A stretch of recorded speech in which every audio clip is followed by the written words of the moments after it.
Le but de la création est de faire une résidence pour Dieu ici-bas dans les dimensions les plus matérielles. C'est la raison d'être du don de la Torah. Nous devons amener Dieu à quitter ses hauteurs pour habiter de façon révélée ce monde où il demeure encore caché et où règne la confusion et l'injustice.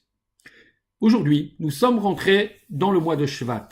La Torah nous raconte au début du livre du Deutéronome comment Moshe réunit en ce jour du premier Shvat toute l'assemblée d'Israël avant de quitter son peuple et lui rappela les principes fondamentaux de la loi juive.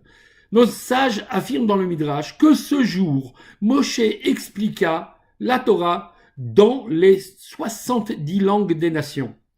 Mais quel pouvait être l'intérêt d'une telle traduction à cette époque, alors que tout Israël ne parlait qu'une langue commune, l'hébreu? Rappelons, en plus, que les différentes langues apparurent à Babel, le berceau de la confusion. En fait, c'est là que réside la clé du problème. C'est précisément dans la diversité des expériences spirituelles et des épreuves variées que doit s'inscrire la Torah de Moshe.